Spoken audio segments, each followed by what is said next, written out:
open your Bibles, Numbers chapter 15. I want you to look at verse 32. Numbers 15, verse 32. I'm going to entitle this Cleaning the Camp. Clean the camp. Keep it clean. The congregation, the body of Christ. Now, this is Old Testament. They're under the law. The Sabbath here is a special sign to the Jews, indicating that tight relationship with their God, starting in verse 32. And while the children of Israel were in the wilderness, they found a man that gathered sticks upon the Sabbath day. Remember, you weren't to go out and do that work, and the Sabbath was meant for a day of rest. Keep holy the Sabbath. Verse 33, and they that found him gathering sticks brought him unto Moses and Aaron and unto all the congregation. Well, there's like a police force there. See, everybody is working for the Lord, and they got somebody that's doing wrong, and they have the same mindset that he's got to be brought to the elders. He has to be dealt with. Why? Because he's jeopardizing the entire congregation if he gets away with it. You don't have that mindset too much in the church for various reasons. But that was the mindset then. Under the law, there was fear. And that was good. Be holy, for God is holy. The idea of being holy and walking with God, there was a lot of fear attached to that. And what does it say in verse 34? And they put him in ward, that's jail, because it was not declared what should be done to him. In other words, we'll lock him up and see what we have to do. And verse 35, and the Lord said unto Moses, this man shall be surely put to death. All the congregation shall stone him with stones without the camp. Bring him outside the camp and kill him. So they put him in jail, waiting for word from the Lord, and until they weren't going to do anything until they got the word from the Lord given to Moses. Now they put him in jail, and he rotted there until he was told they're going to drag him outside the camp and stone him with stones outside the camp. See, the Lord here is establishing the idea of fear. You've got my commandments, you're going to keep them, or we're going to have trouble walking together. Now, you're going to have to learn that there's a price to pay, a heavy price for doing your own thing. Now, Christians have a hard time learning that. Brothers and sisters, am I right? I think we do. Be ye holy, for I am holy. And that's why you read in the book of Acts, the early church, Jerusalem church, all Jewish, probably at that time, I don't know of any Gentiles in there, where you find out in Acts chapter 5 that Ananias and Sapphira, the wife, dropped down dead because they lied to Peter. They lied actually to the Holy Spirit.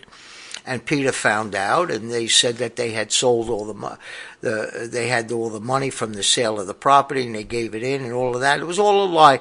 God killed him. God killed Ananias, and then a little while later he kills the wife. And they pretended to be spiritual when they were not. And that was the beginning of the Lord bringing great fear upon the church. Don't pull this stuff. Okay? So it goes on to say, and the Lord spake unto Moses, in verse 38 now, it says, speak unto the children of Israel, and bid them that they make them fringes in the borders of their garments. This is interesting. Throughout their generations, and that they put upon the fringe of the borders a riband of blue. Dr. Ruckman explains that in a note down at the bottom of his reference Bible. Verse 39, and it shall be unto you for a fringe, that ye may look upon it, and remember all the commandments of the Lord, and do them, and that ye seek not after your own heart and your own eyes, after which ye used to go a-whoring. Wow.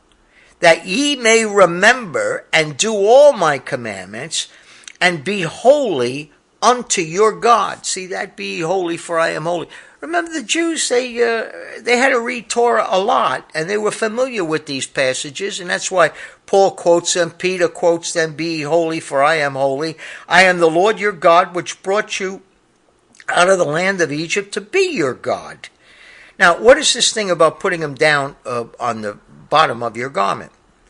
Because you look down, you look upon them, and the blue, it reminds you of heaven. the Lord lives in heaven. The Lord is holy and pure. Heaven is a holy and pure place. Don't let that, and the earth certainly is it because of the curse put on it. Don't let your eyes wander. He says in verse 39, and that ye seek not after your own heart and your own eyes, after which ye used to go a-whoring. Well, he's telling them the truth. Okay, you're going to look here and you're going to look there and you're going to want this and you're going to want that, and that's covetousness. And if you look down, that's the way you're walking. Are you walking with me? Yeah. Well, I'm heavenly. I'm pure. I'm blue. I'm eternal. Look at the fringes of your garment and remember to whom you belong. Now, this is something that Christians are not too familiar with in these last days. We don't have what they had years ago. Churches don't believe in it. Some do. Well, the Amish, they're, for the most part, not saved at all, but they still practice this. If you turn to 2 Thessalonians chapter 3, I have two verses here in mind, especially. I have verses 6 and 14. And I'm going to show that Paul preached shunning. He commanded it, shunning. So I've entitled this, cleaning the camp. Get rid of this guy who's doing work on the Sabbath because he's going to pollute the congregation with his rebellion. A little leaven leaveneth the whole lump, right? It could pass on to others. Others, if they see that he gets away with it, what's that going to show them?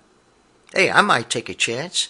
It's Sunday. I know I shouldn't do this, but I want to have a barbecue tonight. I'll go out and get some pick up some sticks and get a fire going. You see, we all have this human nature. Cut corners. Let's see what I can get away with it. What I can get away with. And we don't have the shunning. We don't have the mindset that the Jews here in the wilderness had, that they brought him to Moses right away. They says, no, this has to be dealt with. We can't let this go. But that's not the case in churches today. Or else why would Paul have to say to the Corinthian church about that guy was fornicating with his stepmother or whatever, and says, turn such a one over to Satan for the destruction of his flesh? In other words, get this guy out of there. He's going to pollute the whole assembly. It's going to spread up. If he gets away with it, what is that saying to everybody else in the church? And don't give me this, we're going to love him back to the Lord stuff, okay? It's just forget about that. Go watch the cartoons if you want to believe that stuff. No, you ostracize him. You make him feel ashamed. But we don't have that in America anymore. Nobody feels ashamed. People, I remember growing up, somebody said, don't you feel ashamed? Well, yeah, I do. I'm ashamed of myself. You don't hear anybody say that. Who says that today? Nobody admits anything. I worked in a city office for years. I don't remember anybody ever say, I blew it. I'm responsible. I messed up the whole thing. No, it's always something else or someone else. Who hears this stuff? Where is humility practiced anymore? So what does he have in 2 Thessalonians chapter 3? Notice verse 6. Now we command you, brethren. He's writing to the Thessalonians, a good bunch of people. We command you? Really? Commanding? Well, I remember reading back in Romans where he says about the bodies being a living sacrifice, being offered up to God as a living sacrifice. He says, I beseech you, brethren, by the mercies of God. He's not even commanding them. He's saying, I beseech you, brethren, by the mercies of God, that ye present your bodies a living sacrifice. But here, he's not giving them any leeway. He's not beseeching them. He's commanding them to do what? To practice shunning, which the churches don't do today, except a few here and there, maybe. Now we command you, brethren, in the name of our Lord Jesus Christ, that ye withdraw yourselves from every brother that walketh disorderly, and not after the traditions which ye received of us. Withdraw yourselves from every brother that walketh disorderly. Pull away from that person. I know Dr. Ruckman believed that. I remember one Sunday night we had that meeting there where we had to get the two people out of there. He sent them home. He says, you're not going to be part of this assembly anymore because of some stuff that went on. And I was in full agreement. I said, amen. He's willing to stand up there in front of the whole congregation and tell the congregation, these people are going because we're not going to put up with this nonsense. And anybody else that thinks it's okay, you can leave too. Amen. Amen. I don't hear that much said anymore. Now, what's the other verse? Look at verse 14. And if any man obey not our word by this epistle, note that man. Hey, he's picking up sticks on the Sabbath, Lord. Yeah, I see it. Note that man and have no company with him. What? That he may be ashamed. Well, you don't have that anymore. You don't have that. Shunning. Put him out of the camp. Get rid of him. Didn't it happen to Miriam? Yeah, look at Numbers 12:14. I got it marked here in Thessalonians next to that verse. So I marked down Numbers 12:14. Why would I do that? Because obviously I was thinking of Miriam at the time. Was she put outside the camp? You bet she was. Miriam, the judgment on Miriam, Numbers 12, and starting in verse 10, and the cloud departed from off the tabernacle, and behold, Miriam became leprous. Remember, she challenged Moses' authority. White as snow, and Aaron looked upon Miriam, and behold, she was leprous. And Aaron said unto Moses, Alas, my Lord, I beseech thee, lay not the sin upon us, wherein we have done foolishly, and wherein we have sinned. Moses cried unto the Lord, heal her, and the Lord let her be, what does he say in verse 14? That's shunning. Look at verse 14, Numbers 12. And the Lord said unto Moses, if her father had but spit in her face, should she not be ashamed 7 days? There's that word ashamed. You don't hear that much anymore. Let her be shut out from the camp 7 days, and after that let her be received in again. Shunning. That's the Amish still practice that. And Miriam was shut out from the camp 7 days, and the people journeyed not till Miriam was brought in again. Shunning. You know, brothers and sisters, you don't have this, but in a way you do.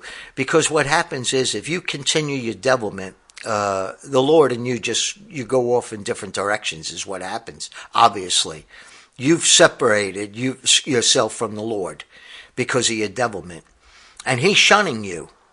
Whether you know it or not, he's shunning you that you may be ashamed. So when Christians tell me I'm not hearing from the Lord and I don't know of my walk and everything, I said, look, you can know if you want to know. Get on your knees, whatever it is, straighten it out with the Lord, okay? And stop whining and complaining. And there's a reason for what's happening.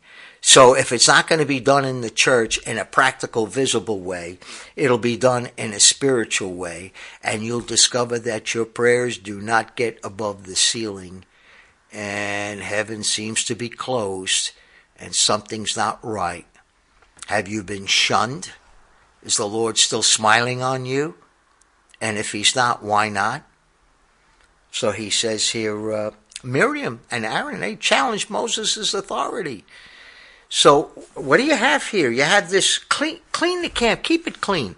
I want to go to a church. I want to believe that everybody there sitting around me and singing the songs and listening to the sermons is walking with the Lord. Now, I know that's not the case. I mean, come on.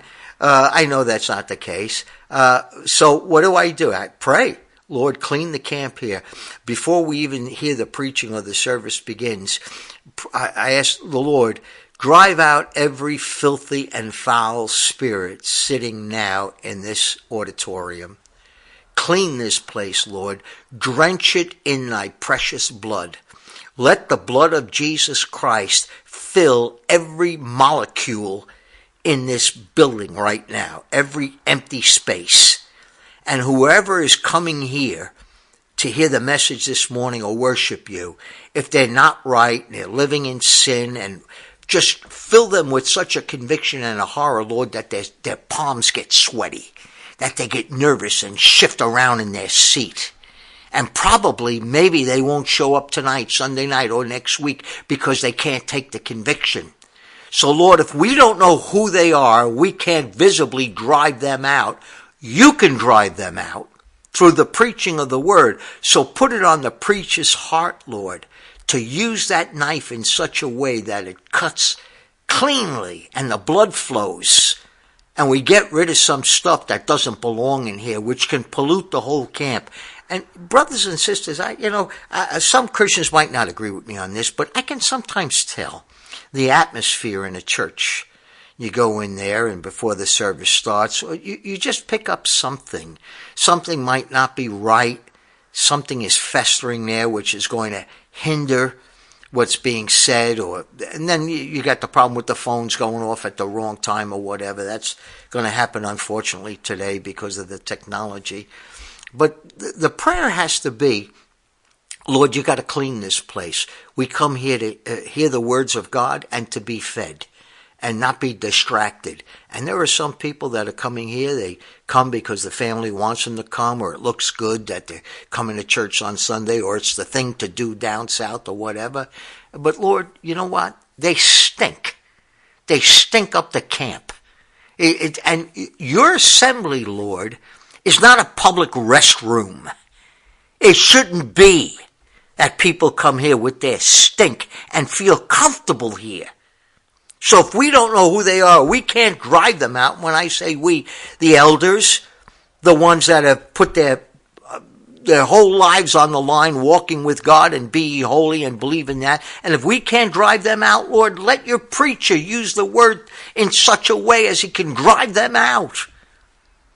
And what's wrong with that? And I talk this way, a lot of Christians get nervous. Well, love, brother, you gotta love. Yeah, I know all about that. And that's love, by the way. That's love. You don't want to go to church and think it's like a public restroom or something. You got to go in there and hold your nose because of the people there that live wickedly, do wicked, filthy things, and they come to church on a Sunday morning and smile, and they get their hymn book and sing the songs, and then go home and practice their devilment as if they never went to church. Why should that be? Boy, there's coming a day that, Brother Militello is going to mention that, as he does almost every message. That judgment seat of Christ, hold on to your hats. What a place that's going to be. What a place. Now, shunning, do I believe in it? Yes, because it's scriptural. Do most churches believe in it today? No. Why? Because in their way, that's not love. We're not loving them to the Lord. Tell me that, okay? Amen? Amen.